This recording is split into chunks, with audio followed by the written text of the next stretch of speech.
বারবার শহরে ঝরছে রক্ত, আর এই রক্ত ঝরার পেছনের কারণ বা নেপথ্যের বিভিন্ন পরিস্থিতি, সেগুলো কেন? মানে যেটা সৌম্য বলছিল, একেবারে আনন্দপুর, এর পরবর্তীতে ইকবালপুর, দক্ষিণেশ্বর মেট্রোর মধ্যেও ঠিক একই ধরনের ঘটনা, একেবারে খুনোখুনির মতন পরিস্থিতি তৈরি হয়েছে। ফলত বারবার প্রশ্নের মুখে পড়ছে একটাই বিষয়, তা হচ্ছে আম পাবলিকের নিরাপত্তা কোন জায়গায় যাচ্ছে, কেন এত পরিস্থিতিগুলো তৈরি হচ্ছে জানি, অবশ্যই আলোচনায় আমাদেরকে যেতে হবে। তবে এই মুহূর্তে দাঁড়িয়ে শুরুটা করবো অবশ্যই গুলশান কলোনি সৌম্য। মিনি ফিরোজ সম্বন্ধে আপনারা প্রত্যেকে ওয়াকিবহাল। গতকাল থেকে লাগাতার এই মিনি ফিরোজ সম্বন্ধে আপনাদেরকে জানিয়েছি, কারণ যা যা অভিযোগ এই অঞ্চলের বাসিন্দারা করছিলেন, তারা মিনি ফিরোজের নামটাকে সামনে নিয়ে আসছিলেন। এখন এই মিনি ফিরোজ আবার একটি বার্তা দিচ্ছেন, মিনি ফিরোজ আবার কাউন্সিলর সুশান্ত ঘোষ তার বিরুদ্ধাচারণ করছেন। কি বলছেন সৌম্য? ঠিক এখানে একটুখানি শোনানোর চেষ্টা করব। সুশান্ত ঘোষকে নিশানা করে মিনি ফিরোজ, সে বলছে সুশান্ত কাউন্সিলর হওয়ার পরেই এলাকায় বেআইনি কাজ, সেখানে বেআইনি কাজ করত, ভেঙে পড়েছে বেআইনি নির্মাণ। সুশান্তকে নিশানা করে সোশ্যাল মিডিয়ায় পোস্ট মিনি ফিরোজের, যার বিরুদ্ধে এই গুলশান কলোনির ঘটনায় এমন অভিযোগ ছিল, তারই আবার পাল্টা বিস্ফোরক দেয়। सुशांत कुमार घोष हम इसी जानते हैं, हम हटे इसलिए कि ये काउंसिलर, जब इसका मिजाज हमको समझ में आया तो हम समझ गए कि किसी न किसी दिन यहाँ फिक्का लगा, देख लीजिए बता रहे किसी न किसी दिन यहाँ वो बहुत बड़ा फिक्का लगा के जाएगा, यहाँ से बहुत बड़ा फितना। काउंसिलर का पहले 2022 से पहले कोई ऐसा झमेला नहीं होता था, आप पता कर लीजिए सब चीज। ये काउंसिलर होने का बाद, अच्छा एक बात बताइए, ये काउंसिलर कितना चालाक है। जब से काउंसिलर आया गुलशन कॉलोनी में लगभग 8 से 10 बिल्डिंग टूटा है, उससे पहले बिल्डिंग नहीं टूटता था। एक तरफ से इलीगल बिल्डिंग का पैसा खा रहा है, दूसरा तरफ से इलीगल बिल्डिंग तोड़वा रहा है। आप बात समझ रहे हैं सब चीज। এই মিনি ফিরোজ নাকি ত্রাস, আর এই মিনি ফিরোজ যার নাম এর আগেও কাউন্সিলর সুশান্ত ঘোষকে গুলি করবার মতন ঘটনায়, সেই গুলি বেরোয়নি, বেঁচে গিয়েছিলেন তিনি, সেই ঘটনাতেও নাম জড়িয়েছিল মিনি ফিরোজের।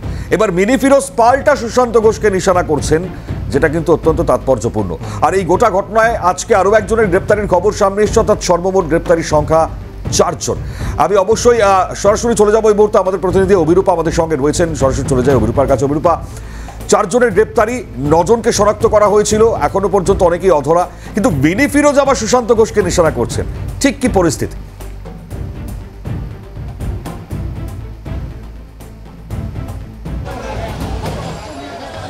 দেখো মণিময়, ঠিক যেখানে আমরা দাঁড়িয়ে রয়েছি এই জায়গাতেই গত পরশুদিন সন্ধেবেলা বোমাবাজি এবং গুলি চালানোর একটা চেষ্টা করা হয়, রীতিমতো অস্ত্র হাতে দাপাদাপি করেন সন্ধেবেলা বেশ কয়েকজন দুষ্কৃতী, এবং এই গোটা ঘটনায় এখনো পর্যন্ত বেশ কয়েকজন গ্রেপ্তার হয়েছে।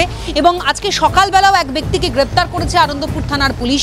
এবং যেটা পুলিশ সূত্রে খবর, যে গতকালকে 2 জনকে গ্রেপ্তার করা হয়েছিল এন্টালি থেকে, একজনকে গ্রেপ্তার করা হয়েছিল নারকেলডাঙ্গা থেকে। এদের কাছ থেকে উদ্ধার হয়েছে আগ্নেয়াস্ত্র এবং কার্তুজ। অন্যদিকে আজ সকালে যাকে আনন্দপুর থানা গ্রেপ্তার করেছেন, তিনিও এই গোটা ঘটনায় একেবারে প্রত্যক্ষভাবে জড়িত। আপাততভাবে এই গুলশান কলোনি কাণ্ডে গ্রেপ্তারির সংখ্যা বেড়ে দাঁড়ালো 4। এবং এখনও যেটা পুলিশ সূত্রে জানতে পারা যাচ্ছে, বা স্থানীয়রাও যেটা জানাচ্ছেন, যে এই গোটা ঘটনায় যেহেতু আরও একাধিক ব্যক্তির যোগ ছিল, ফলে তারা এখনো পর্যন্ত পলাতক। এবার মিনি ফিরোজ, যার নাম ইতিমধ্যে উঠে আসছে, তিনি সোশ্যাল সাইটে আজকে বেশ কিছু ভিডিও আপলোড করেছেন। তিনি একদিকে যখন সুশান্ত ঘোষের বিরুদ্ধে কথা বলছেন, ঠিক তেমনই তার একটি ভাইরাল পোস্ট সেখানে দেখতে পাওয়া যাচ্ছে। তিনি একটি পোস্ট আপলোড করেছেন, সেখানে রীতিমতো হুমকির সুরে, শাসানির সুরে তিনি বেশ কিছু কথা বলছেন। তিনি বলছেন যে এই অঞ্চলের সাধারণ মানুষ, সরাসরি সুশান্ত ঘোষকে তিনি উদ্দেশ্য করে বলছেন যে তার শান্ত রূপ দেখেছেন, রুদ্র রূপ এখনো পর্যন্ত কেউ দেখেনি। ফলে এই ভিডিও সোশ্যাল সাইটে আপলোড করার পর থেকেই কিন্তু এই চাপার উত্তর ফের শুরু হয়েছে। তোমাকে দেখাচ্ছি সেই ছবি, তুমি দেখতে পাচ্ছ ইতিমধ্যেই পুলিশের তরফ থেকে আপাততভাবে এই যে গোটা জায়গা, অর্থাৎ যেখানে হামলা চালানোর মতো ঘটনা ঘটেছিল, সেই জায়গা আপাততভাবে ব্যারিকেড করে রাখা হয়েছে। এবং তার সঙ্গে সঙ্গে আশেপাশে তোমাকে উল্টো দিকে আরও একটা ছবি দেখাবো, ইতিমধ্যেই ধীরে ধীরে গুলশান কলোনি সেটা কিন্তু স্বাভাবিকের জায়গায় ধীরে ধীরে যাচ্ছে। মানে আজকে এখানে আমাদের পাড়া আমাদের সমাধান যে প্রকল্প, সেই প্রকল্প রয়েছে। অন্যদিকে বহু সাধারণ মানুষ যারা ধীরে ধীরে আসছেন, এবং একজনের সঙ্গে একটু কথা বলে জানার চেষ্টা করব, ঠিক যে ব্যক্তির বিরিয়ানির দোকানকে উদ্দেশ্য করে হামলা চালানোর মতো ঘটনা ঘটেছিল। দাদা একটু কথা বলছি, এক সেকেন্ড একটু কথা বলছি, আমরা লাইভে আছি।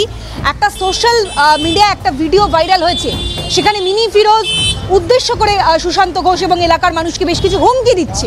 কি বলবেন? সেটা পুলিশ বুঝবে, প্রশাসনের কাজ এটা, আমি কি করে বুঝবো? ওটা উত্তর তো আমি দিতে পারবো না। যে ঘটনা ঘটেছে অভিযোগের তীর কি মিনি ফিরোজের দিকেই আপনারা বলছেন? কে এই মিনি ফিরোজ? কি তার মিনি ফিরোজ কেউ না, এটা সমাজ বিরোধী আছে, এটা পুলিশ জানবে, পুলিশ তদন্ত করছে, পুলিশ বুঝবে যে ও কোথায় ভিডিও ভাইরাল করছে, কি করছে, এর তদন্ত তো পুলিশ করবে, এটা তো আমাদের কাজ নেই। বেশ কিছু কথা বলছেন যে সুশান্ত ঘোষ আসার পরে নাকি এই এলাকায় বেআইনি কাজ হচ্ছে, এগুলো সত্যি আপনারা মানছেন? সেটা পুলিশ তদন্ত করুক, পুলিশ বলুক। আপনার বিরিয়ানির দোকানের সামনে সেদিন বোমাবাজির ঘটনা ঘটেছে, কতটা আতঙ্কে আছেন আপনারা, মানে কি চাইছেন? ভীষণ আতঙ্কে আছে, আমার তো সব বরবাদ হয়ে গেল, আমি তো ভিক্ষা করে খেতে পাচ্ছি না, এখন কি খাবো, আমার দোকান বন্ধ, আমার ছোট ছোট বাচ্চা পরিবার আছে, আমি কি করে খাবো? একেবারে তুমি কথা বলাই, পরবর্তীতে আসবো তোমার কাছে ডেফিনেটলি। আপাতত অসংখ্য ধন্যবাদ জানাই তোমাকে, কারণ আমাদেরকে আলোচনায় যেতেই হবে। এই যে একটা ছবি, একজন সমাজ বিরোধী সৌম্য, সে আবার এ ধরনের মন্তব্য করছে, এবং ডেফিনেটলি তো দায়িত্ব তো পুলিশের, পুলিশ তো খুঁজবে তাকে, প্রশ্নের মুখে থাকলে তাকে গ্রেপ্তার বা আটক করে জিজ্ঞাসাবাদ করবে। কিন্তু এই পরিস্থিতির মধ্যে কেন এগুলো আমরা দেখতে পাচ্ছি না, এটাই তো সব থেকে বড় প্রশ্ন। একদম, দেখো শহরের এই দুষ্কৃতী তাণ্ডবের ঘটনা এবং বিশেষ করে এই গুলশান কলোনি বিভিন্ন সময় বিভিন্ন কারণে নাম সামনে এসেছে এবং শিরোনামে থেকেছে, এবং আবারও ঠিক এই ঘটনা ঘটলো। এই সময় আপনাদের শোনাবো রাজ্যের মন্ত্রী ফিরহাদ হাকিম কি বলছেন, পাশাপাশি বিজেপি নেতা দিলীপ ঘোষ তার কি প্রতিক্রিয়া।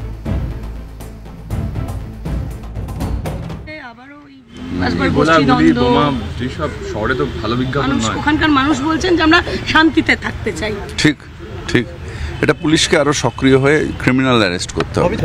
গুলশান কলোনিটা বসানো হয়েছে এই জন্যই, বাংলাদেশি দুষ্কৃতিকারীদের, অন্য রাজ্যের দুষ্কৃতিকারীদের ওখানে শেল্টার দেওয়া হচ্ছে, তারা ধীরে ধীরে ভোটার হয়ে যাচ্ছে, কয়েক লক্ষ লোক আছে ওখানে, তাদের কাছে কোনো সিটিজেনশিপের কার্ডও নেই, ভোটারও হয়নি, কিন্তু তাদেরকে ভোটার তৈরি করে ধীরে ধীরে ওখানকার কাউন্সিলর জেতানো হবে, ওখানে অ্যাসেম্বলি জেতানো হবে, পার্লামেন্ট জেতানো হবে পার্মানেন্টলি। তো এই ধরনের বিদেশিরা আসছে, তাদের রোহিঙ্গারাও ভর্তি। বারবার শহরে যখন এরকম দুষ্কৃতী তাণ্ডবের মতন ঘটনা ঘটছে, তখন শহরে সাধারণ মানুষের নিরাপত্তা তো একটা বড় প্রশ্নের মুখে থেকেই যাচ্ছে। আমরা এখান থেকে একটু আলোচনা এগিয়ে নিয়ে যাওয়ার চেষ্টা করবো জিরাওয়ারে। আমাদের সঙ্গে রয়েছেন প্রাক্তন পুলিশ কর্তা নজরুল ইসলাম। নজরুল বাবু, আমরা বারবার দেখতে পাচ্ছি যে গুলশান কলোনি বিভিন্ন সময় বিভিন্ন ঘটনায় সংবাদ শিরোনামে এসেছে, আবারও একটা ঘটনা ঘটলো যার বিরুদ্ধে অভিযোগ ছিল মিনি ফিরোজ, সে আবার সুশান্ত ঘোষ, যার বিরুদ্ধে পাল্টা অভিযোগ করছেন সমাজ মাধ্যমে। অর্থাৎ এই যে দুষ্কৃতী তাণ্ডব, এবং বারবার আমরা দেখেছি পুলিশের নজরদারির একটা প্রশ্ন উঠেছে, এই ঘটনাগুলো পুলিশি নজরদারি কোথাও কি তাহলে গিয়ে অভাব থেকে যাচ্ছে বলেই এই দুষ্কৃতীরা সেটা রোখা যাচ্ছে না? আপনারা বর্তমানে যে ঘটনা ঘটেছে দেখুন, যে যারা গুলি করেছে তারা কাউকে তাক করে গুলি করেনি, বোমা ছুঁড়েছে, কারো গায়ের উপর বোমা ছড়ায়নি, ফাঁকা জায়গায়। অর্থাৎ তারা এই বর্তমানে যে ঘটনাটা ঘটেছে সেটা নিজেদের ক্ষমতা প্রদর্শনের জন্য করেছে। আর আপনারা বলছেন যে প্রধান অভিযুক্ত হিসেবে যার নাম আসছে সে মিনি ফিরোজ সোশ্যাল মিডিয়ায় কিছু পোস্ট করেছেন, তাতে বলছেন যে বর্তমান কাউন্সিলর এখানে আসার পর এখানে বেআইনি নির্মাণ বেড়েছে। দেখুন, কাউন্সিলর আপনাদের সঙ্গে কথা বলেছেন, উনি একবার ওকে দাবি করেছেন যে না, এখানে কোনো রকম বেআইনি নির্মাণ চলছে না। এই যে আপনারা মেয়রের সঙ্গে কথা বললেন, মেয়র কি বলছেন যে এখানে কোনো বেআইনি নির্মাণ চলছে না? পুলিশের তরফ থেকে কি বলা হয়েছে যে না, এখানে বেআইনি নির্মাণ চলছে না? তার মানে তো এটা পরিষ্কার যে এখানে বেআইনি নির্মাণ চলছে, এবং যাকে প্রধান অভিযুক্ত আপনারা বলছেন তিনি এই বেআইনি নির্মাণটা চালাচ্ছেন না, তার বিরুদ্ধ গোষ্ঠীর লোক চালাচ্ছে, এ ব্যাপারে তো কোনো সন্দেহ থাকতে পারে না। এবার আসুন কাউন্সিলরের কথা। তিনি বলছেন যে গত 2-2.5 মাস ধরে তিনি বারবার পুলিশকে বলছেন যে বাইরে থেকে দুষ্কৃতী আসছে, বাইরে থেকে অস্ত্র আসছে, কিন্তু পুলিশ কোনো ব্যবস্থা নিচ্ছেন না। এই নির্দিষ্ট দিনে সন্ধ্যেবেলাতেও তিনি পুলিশকে ফোন করে বলেছেন পুলিশ যদি একটা ব্যবস্থা নিত তাহলে সেদিনের ঘটনা ঘটতে পারত না। এটা কাউন্সিলরের কথা।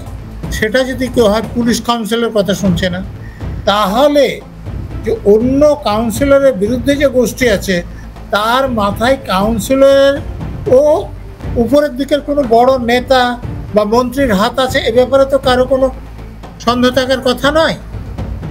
এখন দেখুন এখানে যেটা চলছে যে এই বেআইনি নির্মাণ চলবে বা কেউ ব্যবসা বাণিজ্য করবে, তাদের কাছ থেকে তোলাটা কে তুলবে, এর জন্য বিরোধ। এবং এর জন্য দেখুন এখানে যত ঘটনা ঘটছে, আপনাদের মনে আছে যে বছরের শুরুতেই মালদাতে একজন শাসক দলের নেতা খুন হলেন, একদম গ্রেপ্তার হলেন কে, তিওয়ারি, তিনিও শাসক দলের নেতা। এই যে কিছুদিন আগে ভাঙড়ে রাজ্জাক খান খুন হলেন, শাসক দলের লোকেরা প্রথমে অন্য দলের নাম বলতে চাইছিলেন, কিন্তু পুলিশ যাদের গ্রেপ্তার করেছে সে মোফাজ্জল মোল্লা সমেত সকলেই শাসক দলের লোক। অর্থাৎ এখানেও ওই তোলাটাকে তুলবে, টাকা কত বেশি কে আদায় করবে সেটা নিয়ে বিরোধ। তো গুলশান কলোনিতে যেটা চলছে, উভয় পক্ষের বক্তব্য শুনলে এ ব্যাপারে কোনো রকম সন্দেহ থাকার কথা নয়। আর একটা ব্যাপার আপনারা উল্লেখ করছেন না, যে দেখুন এই কাউন্সিলরকে কিছুদিন আগে হত্যা করার জন্য পয়েন্ট ব্যাংক রেঞ্জ থেকে গুলি করতে যাওয়া হয়েছিল। মানে যে কোনো কারণে গুলিটা বেরোয়নি, না হলে তিনি বেঁচে থাকতেন না। এখানে মামলা হয়েছিল, এখানে প্রধান অভিযুক্ত করে যাকে পাঠানো হয়েছিল তিনি বেল পেয়েছেন এই ঘটনার গতকালই। হ্যাঁ, তাহলে তিনি বেল পেয়ে গেলেন কেন যে প্রধান অভিযুক্ত? আপনারা খেয়াল আছে যে অনুব্রত মণ্ডলের কথা একবার ভাবুন তো, তিনি প্রকাশ্য মিটিংয়ে বলেছিলেন যে আমাদের বিরুদ্ধে কেউ ভোটে দাঁড়ালে তাদের বাড়িতে আগুন লাগাও, পুলিশ বাঁচাতে আসলে পুলিশের উপর বোমা মারো। এরপর একটা কেস হয়েছিল, সে কেসে অনুব্রত মণ্ডলের সাজা হয়েছে কি? কেন হয়নি? কারণ অনুব্রত মণ্ডলের যে ভয়ে সেটা পাঠানো হয়েছিল, পুলিশ এটাকে তুলনা করার জন্য যে একটা স্যাম্পল ভয়েস পাঠাতে হয় সেটাই পাঠাননি। আপনারা মনে করেন যে পুলিশের যারা সিনিয়র অফিসার আছেন, যে বোলপুর থানার যে আইসি আছে বা ওখানে যে এসডিপিও আছে, ওখানে যে এসপি আছে, তারা জানেনই যে একটা স্যাম্পল ভয়েস পাঠাতে হবে? ইচ্ছা করে পাঠাননি যাতে অপরাধ প্রমাণ না হয়। আরও আছে, ওখানে সাধারণ লোক ছাড়াও ইউনিফর্ম পরে যারা ডিউটি করছিল সেই পুলিশ আমাদের সাক্ষী করা হয়েছিল, তারা কোর্টে এসে অনুব্রত মণ্ডলের বিরুদ্ধে সাক্ষী দেয়নি। স্যার আমাকে একটা বিষয় বলুন, এই যে পুলিশ নিষ্ক্রিয় বলেই কি প্রত্যেকে সাহস পেয়ে যাচ্ছে যে কোনো ধরনের ক্রাইম ঘটাবার জন্য? মানে আমি বলছি ইকবালপুরে সেখানে আমরা দেখলাম অদ্ভুত ছবি, মদ্যপান গালিগালাজের প্রতিবাদ করাতে একেবারে কোপানো হলো, তাকে মৃত্যু হয়ে গেল। দক্ষিণেশ্বরে ভাবুন, একদম বাচ্চা ছেলে, দুটো বন্ধুর মধ্যে বচসা এবং সেখানে দাঁড়িয়ে একজন আরেকজনকে কুপিয়ে দিচ্ছে। এই ছবি দেখছি আমরা। পুলিশ নিষ্ক্রিয় বলে কি আজকে এত সাহস প্রত্যেকে পেয়ে যাচ্ছে? স্যার না, আপনারা ভুল করছেন। পুলিশ অত্যন্ত সক্রিয়। আচ্ছা, পুলিশ পক্ষপাতদুষ্ট। পুলিশ মন্ত্রী যখন একটা গোষ্ঠী থাকবে তখন শাসক দল, যখন শাসক গোষ্ঠীর একাধিক গোষ্ঠী থাকবে, কোন গোষ্ঠীর মাথায় পুলিশ মন্ত্রীর হাত আছে তাদের জন্য পুলিশ যথেষ্ট সক্রিয়। যাদের মাথায় পুলিশ মন্ত্রীর হাত নেই তাদের বিপক্ষে পুলিশ সক্রিয়, নিষ্ক্রিয় নয়। ইকবালপুরে যে ঘটনা বললেন, যে দেখুন যারা প্রতিবাদ করেছে তাদের মাথায় পুলিশ মন্ত্রীর হাত নেই। যারা মদ খেয়ে মাতলামি করছিলেন বা অভব্য আচরণ করছিলেন তাদের মাথায় পুলিশ মন্ত্রীর হাত আছে। আর আপনারা দক্ষিণেশ্বরে যে ঘটনাটা বলছেন সেটাতে পুলিশকে সরাসরি দায়ী করা যায় না, কারণ না, আমি তাও বলছি না। দেখুন আরপিএফ আছে আমাদের যে কোনো রেল লাইনে। আরপিএফ হচ্ছে এই যে মার্ডার, ডাকাতি, চুরি এসব অপরাধে তদন্ত কিন্তু আরপিএফ করে না, জিআরপি করে, গভর্নমেন্ট রেলওয়ে পুলিশ, সেটাও রাজ্য সরকারের police. RPF watch and ward কাজ করে। এখন রেলে প্রপার্টি চুরি হলে বা কোথাও পাওয়া গেলে সে ব্যাপারে কিছু অনুসন্ধান করার ভার তাদেরকে দেওয়া হয়েছে, কিন্তু আরপিএফ এর লোকেরা এখনো এই কগনাইজেবল অফেন্সের তদন্ত এগুলো তারা করে না। চুরি ডাকাতির মতো, খুনের মতো অপরাধের তদন্ত করে না। এখানেও দেখবেন যে এই যে তদন্ত হচ্ছে সেটা আরপিএফ করছে না, জিআরপি করছে। অতএব এটা রাজ্য পুলিশেরই দায়িত্ব, কিন্তু স্কুলের দুজন বন্ধু তাদের মধ্যে ঝগড়া হচ্ছে, একে অপরকে খুন করে দিচ্ছে, এটাতে আমাদের মতো অভিভাবকদেরও কিছু দায়িত্ব আছে যে আমরা ছেলে মেয়েদের ভালো করে মানুষ করতে পারছি না। নিউক্লিয়ার ফ্যামিলিতে এক বা খুব জোর হলে দুটো ছেলে মেয়ে, ফলে তারা জয়েন্ট ফ্যামিলিতে মানুষ হলে যেমন কিছু সহ্য করা, কিছু দেয়া নেওয়া শিখতো, সেইটা শিখছে না। ফলে আমাদের ছেলেমেয়েরা যে মানে কিছু না শুনতে রাজি নয়, এবং তার থেকেই এই সমস্যাটা সৃষ্টি হচ্ছে।